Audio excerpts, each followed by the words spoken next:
Le message que j'ai reçu de partager s'appelle « Le père prépare l'épouse pour son fils ». Alors je ne pensais pas venir, parce que bon, on est loin de la Suisse ici quand même. Oh, je suis allé suffisamment en Suisse pour le savoir. Oui. Moi, j'y allais beaucoup, hein. J'avais une fête de famille, j'avais des bonnes raisons de ne pas venir et j'étais pas en paix. Et j'ai dit, mais Seigneur, il me faut une conviction pour venir, il me faut une conviction. Alors je suis allé marcher dans la forêt et j'ai dit, mais Seigneur, Et il me dit, prie pour tes fils. Et j'ai prié pour mes fils, une prière de papa, mais une prière où je me suis fâché. Où j'étais conduit à me fâcher, mais une bonne colère. Pas fâché contre eux, fâché contre l'ennemi. Et puis à la fin, le Seigneur m'a dit, voilà, tu as ton message. Le Père est fâché qu'on ne reçoive pas, nous, ses enfants, ce qu'il a prévu pour nous. Et puis ce matin, on a vécu un moment très, très fort à la louange. Et j'ai reçu une vision, c'était un torrent, mais c'était beaucoup plus qu'un torrent. Moi, je suis un homme des montagnes. Ça arrive que quand il y a un gros orage dans les montagnes, qu'il y a des torrents très violents qui descendent, et c'est des torrents qui emportent tout. Ça emporte les troncs, ça emporte les pierres. C'est comme une grosse vague qui arrive d'un coup. Et ce torrent, il est pour nous aujourd'hui. Ce torrent va descendre sur nous aujourd'hui, je ne sais pas quand, je ne sais pas comment, mais c'est un gros torrent avec... Et tous les troncs qu'il a emportés, c'est ce qui traînait dans le lit de la rivière. Toutes les choses qui nous encombrent, il emporte tout, les pierres y compris. Alors on verra. J'ai dit, mais Seigneur, c'est toi qui décides quand. J'aimerais raconter un petit peu comment je suis devenu chrétien. Moi, je suis né dans une famille non chrétienne, mais j'avais une marraine chrétienne qui m'offrait toujours des livres chrétiens quand j'étais enfant. Et ces livres, je râlais quand je recevais ces livres et je les ai tous lus au moins 10 fois. Et j'ai senti dans ces livres qu'il y avait quelque chose que je n'avais pas. Alors la première chose, je me suis dit, je vais faire... Il y a un miracle, là, j'ai entendu un miracle avec Gédéon, la toison, je vais essayer la même chose. Pas besoin d'expliquer que ça n'a pas marché. J'étais un peu déçu. Mais ce qui m'avait frappé dans ces livres, c'est que ça partait toujours de la rencontre d'un chrétien. Et d'un chrétien, de quelqu'un, j'avais remarqué que ces gens-là, que je ne connaissais pas, ils avaient quelque chose que je n'avais pas. Et j'ai fait une prière, de ces prières qu'on ne sait même pas que Dieu écoute. Si tu existes, tu me fais rencontrer un vrai chrétien. Un chrétien qui a ce que je n'ai pas. Bien sûr, j'étais exaucé. J'ai rencontré un vrai chrétien qui m'a dit « Patrick, sans Jésus, t'es foutu. » Boum! Et puis moi, si c'est comme ça, je vais te prouver le contraire. J'ai perdu 5 ans. 5 bonnes années, entre 16 et 21 ans. Et il a fallu que je parte à l'étranger. Je suis parti vivre ces 6 mois en Allemagne. Et à l'époque, j'étais un révolté. Il n'y avait pas de parti suffisamment à gauche. Même les anarchistes, ils n'étaient jamais assez extrêmes. Et puis là, en Allemagne, tout est différent. Et puis ce monde où tout va mal à cause de ces patrons pourris, j'ai découvert tout est différent et tout est pareil. Le problème est en moi. Et je suis rentré à la maison. J'ai été retrouver cet ami chrétien que je n'avais plus vu depuis près de 3 ans. Et je me suis converti. Je me suis converti à 5 heures du matin. non pas qu'on avait rendez-vous à 4 heures du mat', ça a commencé le soir, on a mangé ensemble, soupé ensemble, comme on dit en Suisse. Mais j'avais tellement peur. J'avais peur de tout perdre. Mon monde, c'était la montagne, c'était les sports extrêmes. J'allais perdre tous mes amis, j'allais tout perdre, j'avais tellement peur. Puis finalement, j'ai fait le pas, et en même temps, il y avait sa chatte qui accouchait. Alors, vous l'avez deviné, j'ai un caractère radical. Déjà, avant d'être chrétien, j'étais objecteur de conscience, j'ai refusé l'armée, j'étais en prison pour avoir refusé l'armée. J'ai eu une conversion radicale, je suis devenu un chrétien radical. Directement, formation au ministère. Je détestais l'Église, je détestais les chrétiens, j'ai reçu un amour pour l'Église. J'ai reçu de prêcher très vite, c'est venu très vite. Et à la fin de ma formation, j'ai fait 3 ans de formation, à la fin de ma formation, j'ai reçu la conviction du baptême d'eau. J'ai vécu ce baptême, mais j'ai fait ma formation, c'était dans l'église réformée officielle qui baptise les enfants. Et j'avais été baptisé enfant par mes parents. Enfin, j'avais reçu 3 gouttes d'eau qui étaient censées me transporter au paradis. Et 2 semaines après mon baptême, j'étais convoqué par les autorités synodales. Première question, date de votre baptême. J'ai dit, c'était il y a 2 semaines. Alors, on a eu une grosse discussion. Ils m'ont accusé d'avoir une volonté satanique de juger les gens parce que je disais qu'on n'est pas sauvé par le baptême. Et ma formation a été annulée. Je suis retourné à l'usine pour 40 ans. Quand on est radical, le Seigneur il est aussi radical avec nous. Et pour une excellente raison, c'était la transformation du caractère. Parce que j'étais un homme sans père, j'avais un papa à la maison, je vais en parler plus loin. Mais le courage, la radicalité, ça ne suffit pas. Parce que je croyais être insensible. Je suis une personne dite hypersensible. J'étais complètement bloqué. Moi, chanter et battre des mains, vous oubliez. Soit j'essaye de battre des mains à contre-rythme, soit j'essaye de chanter, mais les deux en même temps, on oublie. J'avais un très fort bégaiement. D'ailleurs, des fois, ça s'entend encore. Mais le bégaiement, c'est la honte. C'est la honte parce que c'est un débordement émotionnel qu'on ne peut pas cacher. J'étais dans la honte, j'étais dans la colère, j'étais dur, j'étais rigide.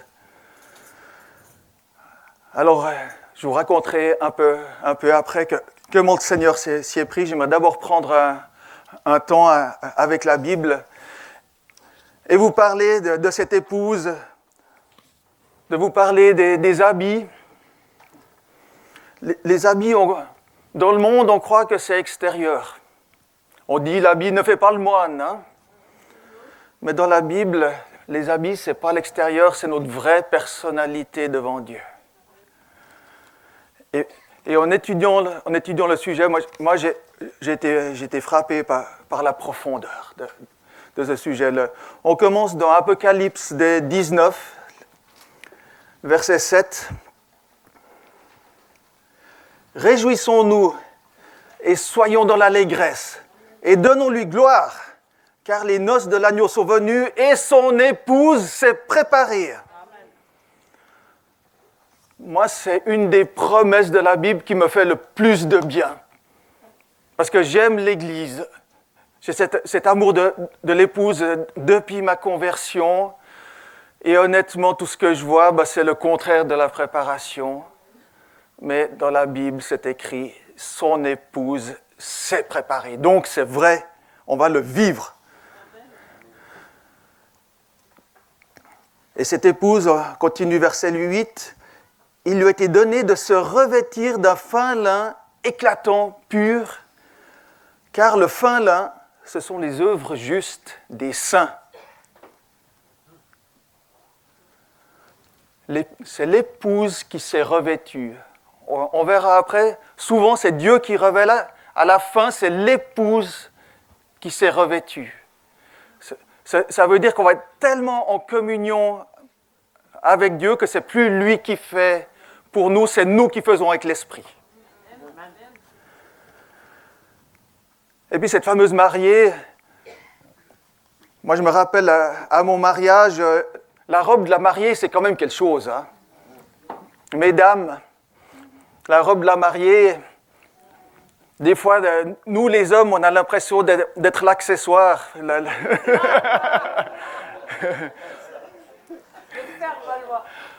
Le faire valoir, oui.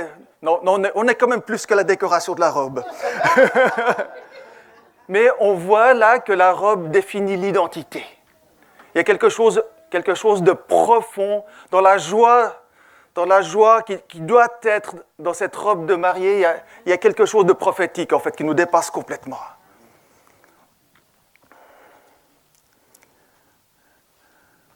J'aimerais continuer dans Éphésiens 2, chapitre 2, verset 10. Continuer sur le fait que sur les œuvres justes. Éphésiens 2, 10. Car nous sommes son ouvrage, ayant été créés en Jésus-Christ pour de bonnes œuvres que Dieu a préparées d'avance afin que nous les pratiquions. Waouh! Notre identité d'épouse, toute notre préparation, il y a des œuvres justes. Il y a des œuvres justes pour chacun de nous et des œuvres justes pour nous ensemble. Il y a des œuvres justes pour l'épouse. Et on est très loin de la pensée du monde. On a une pensée qui vient par la psychologie, qui nous dit l'important c'est l'être, le faire, c'est pas vraiment important.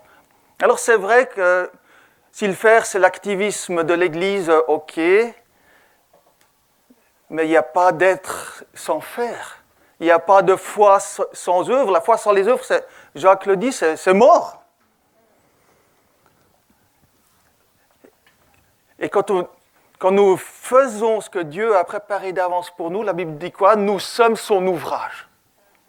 Waouh, ça nous dépasse complètement. On a la promesse finale à la fin de la Bible, Apocalypse 22, verset 17. Et l'Esprit et l'épouse disent « Viens ». L'Esprit et l'épouse, ils parlent d'une seule voix. Disent « Viens ». Que celui qui entend dise « Viens ».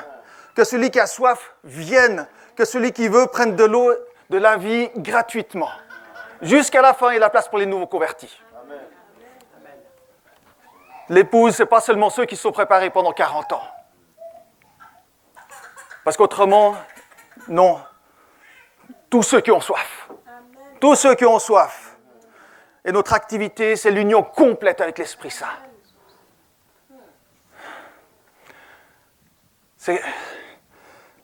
Moi, ça me dépasse complètement. Je viens d'un milieu réformé. L'Esprit Saint, ça n'existe même pas.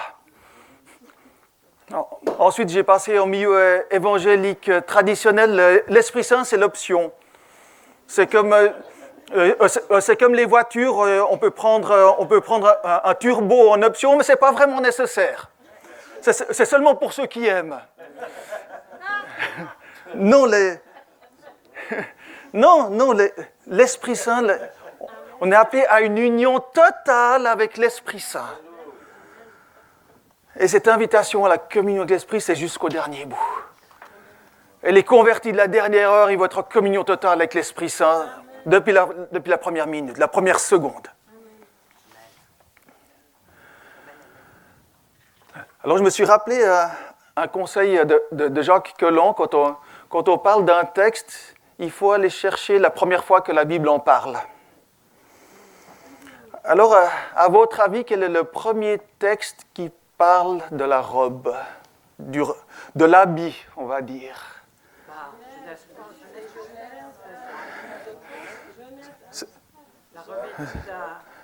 Oui. Alors oui, l'Éternel Dieu fit à Adam et à sa femme des habits de peau, il les a revêtis. Mais il y a un autre texte, c'est Jésus qui en parle. Et pourquoi vous inquiétez au sujet du vêtement? Considérez comment croissent les lys des champs. Il ne travaille ni ne file. Cependant, je vous dis que Salomon même, dans toute sa gloire, n'a pas été vêtu comme l'un d'eux. Si Dieu revêt ainsi l'herbe des champs qui existe aujourd'hui et qui demain sera jetée au four ou donnée aux vaches, il vaut mieux. Ouais, il y a des Français aussi.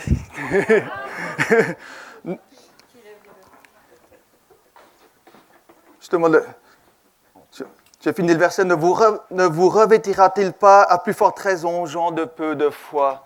C'est-à-dire, avant que l'homme existe, Dieu avait déjà donné des fleurs magnifiques. On n'était pas encore là, il se réjouissait déjà. Amen. Et la gloire, toute la richesse était déjà là. C'est incroyable.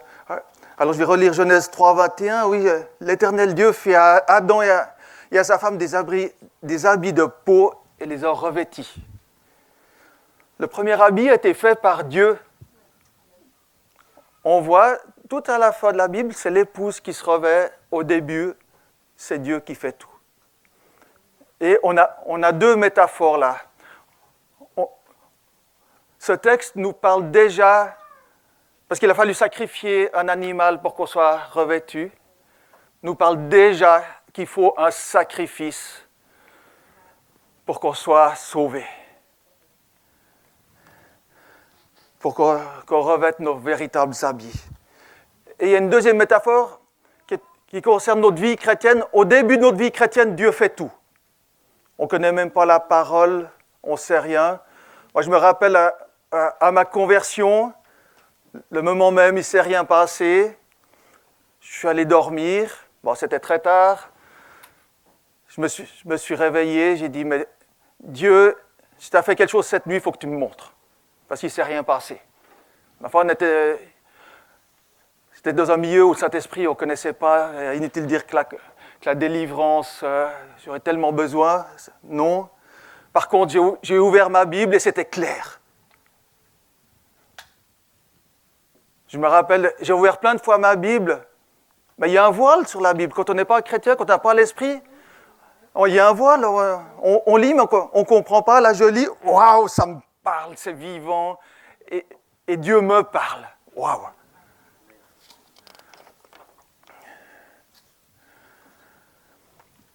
Il y a plusieurs histoires d'habits dans la Bible. Je ne vais pas les faire toutes. Il y en a tellement, mais j'aimerais parler de Joseph. On connaît, c'est Genèse 37, 3. Israël aimait Joseph plus que tous ses autres fils, parce qu'il l'avait eu dans sa vieillesse. Il lui fit une tunique de plusieurs couleurs. Alors moi, je retiens qu'il y a quand même des papas qui aiment. Peut-être pas de la bonne manière, mais un papa qui aime, et merci pour ça. Et l'histoire de Joseph, elle a commencé par les habits, et il y a eu plein de problèmes à cause de ça. Ça m'a frappé. L'histoire de Joseph, c'est 13 chapitres dans la Genèse. On commence à Genèse 37, on finit à Genèse 50. Ouais. Oui. Et il y a encore... oui. Mais Joseph, quand ses frères reviennent, qu'est-ce qu'il dit? C'est Genèse 50, verset 20. « Vous aviez médité de me faire du mal, Dieu l'a changé en bien. Pour accomplir ce qui arrive aujourd'hui, pour sauver la vie à un peuple nombreux. » Tout le mal, et j'ai envie de dire tout le mal qui était fait dans notre vie. Joseph, il a été vendu comme esclave. Il était faussement accusé. Il a fait de la prison. Ensuite, il a eu une charge géniale, mais qui devait être très lourde. Il n'a pas choisi sa propre femme. Tout ça, Dieu l'a changé en bien. Et j'ai envie de dire, j'en parlerai plus en détail dans un moment, tout le mal dans notre vie, Dieu le change en bien. Amen. Tout.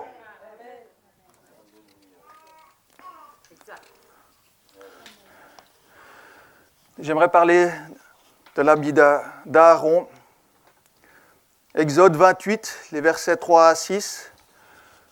Tu parleras à tous ceux qui sont habiles, à qui j'ai donné un esprit plein d'intelligence.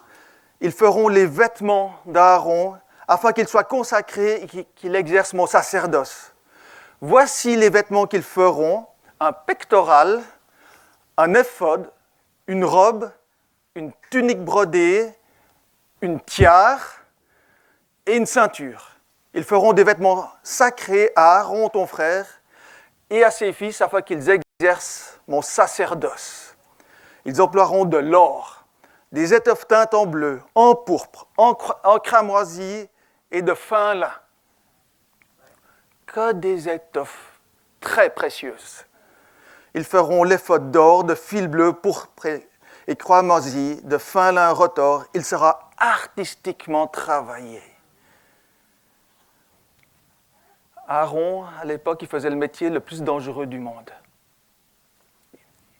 Il devait s'approcher de Dieu. Et à l'époque, ce n'était pas rien. Il était revêtu de manière magnifique. Waouh! Il représentait le peuple de Dieu. Et c'était que l'ombre des choses à venir, mais c'était magnifique. Et là, j'aimerais vous parler du sacerdoce universel.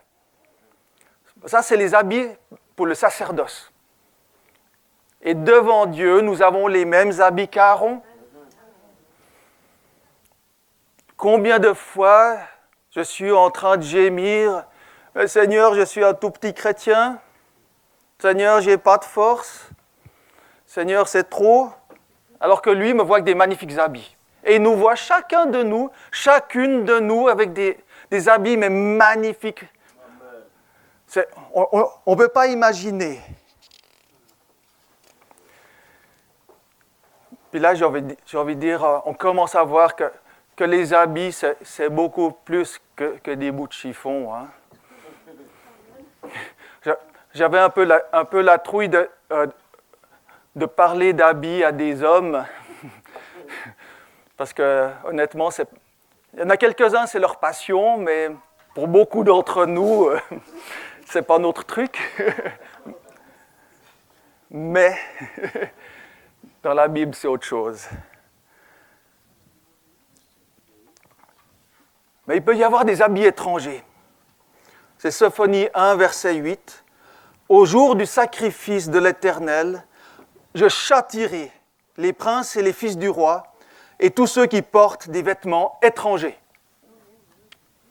Sacré avertissement. Je ne sais pas si vous avez vu quelques images du couronnement du roi Charles. C'est épouvantable. Mais par rapport au monde, et cet homme, il est le chef, il est dit être chef de l'église anglicane, il porte que des habits étrangers. Le monde les trouve peut-être magnifiques, mais c'est une horreur.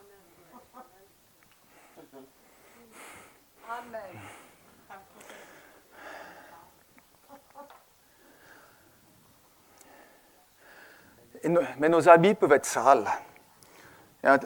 Il y a un texte qui est bien connu dans Zacharie 3, les versets 1 à 4. « Il me fit voir Josué, le souverain sacrificateur, debout devant l'ange de l'Éternel, et Satan qui se tenait à sa droite pour l'accuser. L'Éternel dit à Satan, « Que l'Éternel te réprime, Satan, que l'Éternel te réprime, lui qui a choisi Jérusalem. N'est-ce pas là un tison arraché du feu? » Or Josué était couvert de vêtements sales. Il se tenait debout devant l'ange. L'ange, prenant la parole, dit à ceux qui étaient devant lui, « Ôtez-lui les vêtements sales. » Puis il dit à Josué, « Vois, je t'enlève ton iniquité et je te revêts d'habits de fête. » Quand nous confessons nos péchés, quand nous apportons ce qui est sale sur nous, quand nous le déposons, il y a un habit de fête.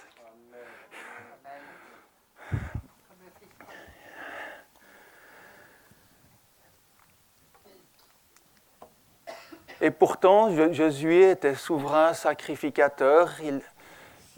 Il avait un ministère puissant, mais le ministère n'empêche pas l'épuisement, n'empêche pas la perte de capacité de nettoyage. Il peut y avoir des temps très difficiles, des temps d'épuisement, surtout dans les ministères exposés. Soyons très prudents avant d'accuser qui que ce soit.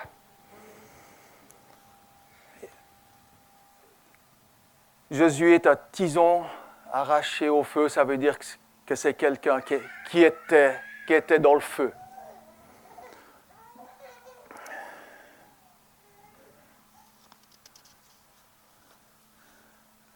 J'aimerais dire encore qu'il y a un lien direct entre l'habit et la croix. On l'a vu au début avec Genèse, l'homme qui tue un animal pour que l'homme arrête d'être nu. Qu'est-ce qui se passe avec Jésus? Il a dû enlever ses habits qui ont été partagés entre les soldats et lui était nu sur la croix. Alors ce n'est pas la même nudité. Au début, il n'y avait aucune honte. Mais toute notre honte a été portée par Jésus, qui était nu sur la croix. Toute notre pire honte, Jésus l'a pris sur lui.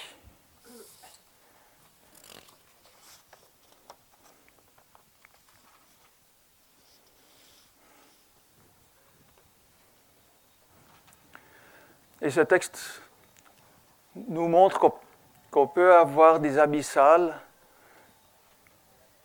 Dans un langage moderne, des habits sales, c'est aussi des blessures. C'est aussi des endroits où nous saignons encore, où nous avons encore mal. Quand nous sommes blessés, pas encore guéris, pas encore délivrés, nous sommes blessants. On peut être, suivant notre personnalité, on peut être blessant contre d'autres. T'es pas assez ci, t'es pas assez ça, t'es pas un bon chrétien, t'es pas une bonne chrétienne. Et une autre manière qui n'est pas meilleure, c'est les personnes qui se blessent elles-mêmes et qui tombent dans la dépression, dans l'accusation. C'est aussi le fruit de la blessure. Dans ma radicalité, alors j'étais admiré par certains, mais je faisais peur à d'autres. Et je faisais peur à ma propre femme. Ce n'était pas drôle pour elle. Et moi, je n'étais pas en paix. Alors il y a eu beaucoup de choses, mais une des choses qui m'a vraiment béni, c'est quand j'ai commencé à recevoir des paroles de Dieu pour d'autres. Et je ne recevais pas uniquement des paroles, je recevais le regard de Dieu sur les autres. Et donc, je recevais de voir comment Dieu voit. Alors, comment Dieu nous voit? D'abord, les paroles qu'il nous donne, elles sont très simples et hyper intelligentes. Moi, je travaille dans un métier technique pour expliquer quelque chose de compliqué, mais il nous faut des... Dans mon métier, je dois écrire des cours, écrire des manuels, mais pour les choses compliquées, il faut des pages, des manuels, des formations, il faut des semaines. Dieu, en un mot, il a tout fait. Et on ne peut pas ne pas comprendre. C'est tellement au-dessus de notre intelligence. Et c'est rempli d'amour. C'est rempli d'un immense respect.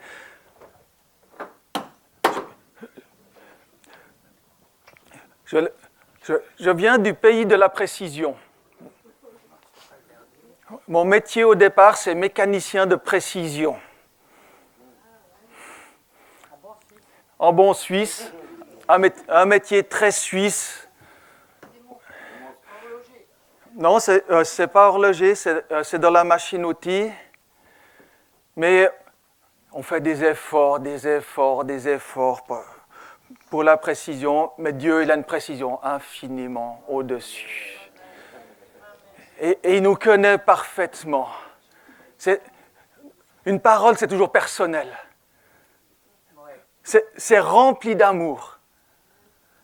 Et en même temps, il n'y a jamais le focus sur le péché, mais le péché n'est pas ignoré.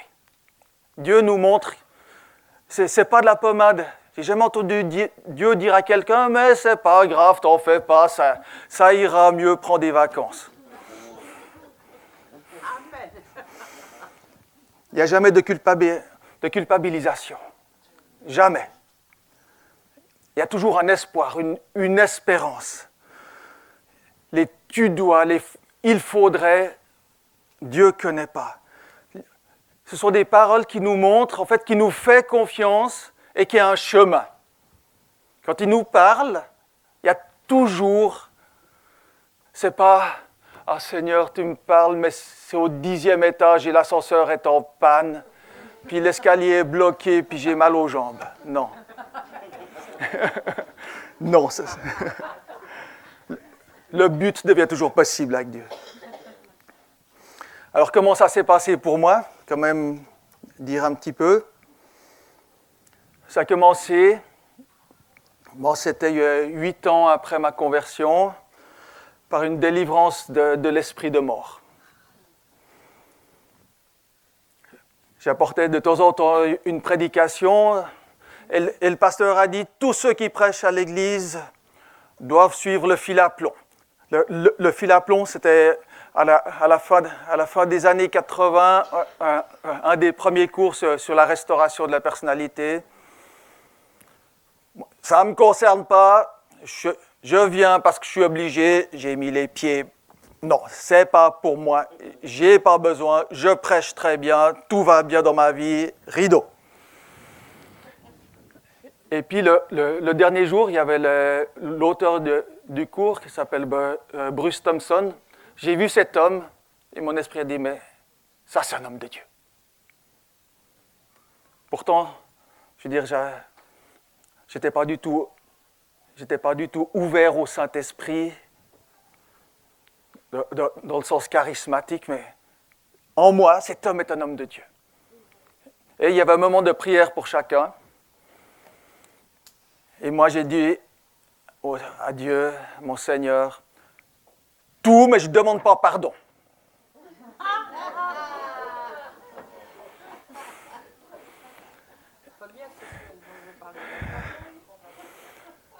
Alors, c'est peut-être pas ce que je vais vous dire.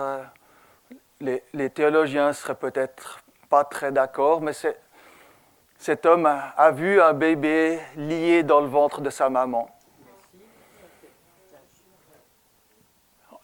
Complètement lié. Il y avait une épée à côté qui a reçu que ma maman avait désiré avorter. Heureusement, à l'époque, les papas pouvaient encore dire non. Depuis, c'est... Enfin, merci Seigneur, je suis en vie et j'ai été délivré de cet esprit de mort et j'ai pleuré comme un nourrisson pendant une demi-heure. Je pleurais, mais j'entendais ces cris, ces larmes, et c'était j'avais 30 ans, hein, c'était les premières larmes de ma vie. J'étais tellement en colère. Et pendant des années, chaque fois que l'esprit s'approchait, je pleurais, mais c'est des bons pleurs. Et je ne m'en suis pas rendu compte tout de suite, mais en fait, mon appel prophétique a commencé avec cette délivrance.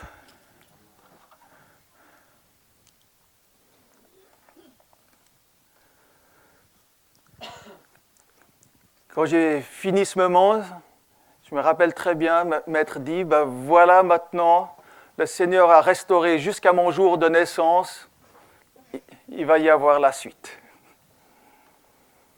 La suite, elle est venue longtemps après. je précise tout de suite que chez moi, ça a duré longtemps, ce n'est pas une règle, le longtemps. Hein. C'est mon histoire à moi. Mais c'était 20 ans de vie familiale avec de l'hyperactivité, de l'autisme, des allergies, de la dépression, un burn-out et toutes mes illusions de bon chrétien. Parce que moi, je désirais être un bon chrétien, je désirais être un bon papa chrétien, je désirais une belle famille chrétienne, je désirais être admiré pour ma belle famille chrétienne dans l'Église et tout a volé en éclats. Par contre, le Seigneur a gardé notre couple.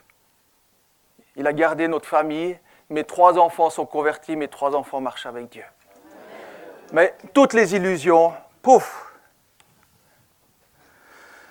J'ai vécu quelques délivrances pendant ces 20 ans. La colère, c'était marrant. C'était une journée pour hommes. Et puis l'orateur, il reçoit... Il y a des hommes qui ont besoin d'être délivrés de la colère. Moi, je me dis, ça va bien, ça ne me concerne pas. Et j'ai commencé à mes oreilles à entendre ce que mes enfants me disaient. J'ai dit, bon, Seigneur, si mes enfants me disent ça, et si tu me le rappelles maintenant, alors la colère, il a fallu plusieurs pas, plusieurs chemins.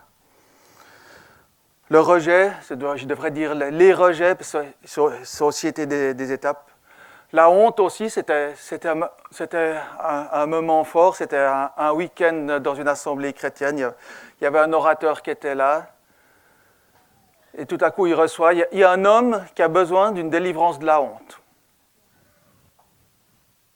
C'est pas pour moi. Et tout à coup, l'Esprit me montre, mais pourquoi tu as toujours besoin d'avoir raison?